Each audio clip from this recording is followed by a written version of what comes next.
You only need one God. In a hadith Qudsi, Allah subhanahu wa ta'ala says, أَنَا أَغْنَى الشُّرَكَاءِ عَنَ الشِّرْكِ. I am the least in need of any partner. So whoever does a deed seeking me and someone else, I leave him to that someone else. As Imam ibn Taymiyyah rahimahullah said, if the soul doesn't worship Ar-Rahman, it certainly worships the shaitan.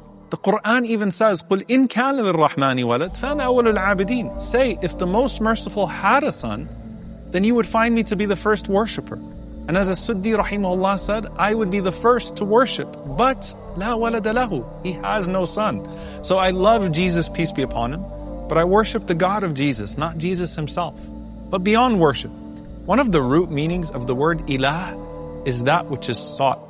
And Imam ibn al-Qayyim rahimahullah said the root of ilah is الَّذِي تَأَلَّهُ الْقُلُوبِ بِكَمَالِ الْمَحَبَّةِ وَالتَّعْظِيمِ وَالْإِجْلَالِ وَالرَّجَاءِ وَالْخَوْفِ. The one whom hearts adore, that's the meaning of ilah, with complete love and reverence and awe and hope and fear. And that's why when the Prophet ﷺ met the father of Imran ibn Hussein radiyallahu anhuma, he asked him, he said, how many ilahs, how many gods do you worship today? He said, I worship 7. 6 of them are on earth and 1 of them is in the heavens. Prophet ﷺ said, okay, but which of them do you really turn to in hope and fear? When everything falls apart, like who are you really looking to? He said, the one in the heavens. So the Prophet ﷺ said, then leave the other 6 and just worship him.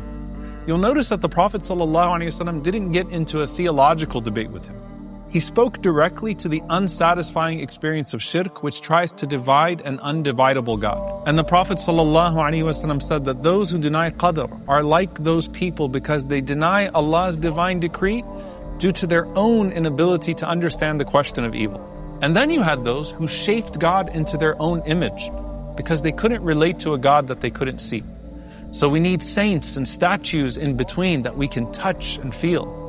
And then of course you had those that shaped God into their own image conveniently to fit their empire so that they could control others with a God fashioned in themselves. So every false God is just human insecurity, desire, or corruption dressed in divinity. And that's why Allah subhanahu wa ta'ala says, إِنْ هِيَ إِلَّا أَسْمَاء سَمَّيْتُمُوهَا أَنْتُمْ وَآبَاؤُكُمْ. That these are but empty names that you and your ancestors invented. Allah gave them no authority. And what you're really following is doubt and what the lower soul desires. Spiritual diseases get sculpted into deities. And when Quraysh made gods for power and profit, Allah shattered them all with a single phrase. La ilaha illallah. There is no God but God.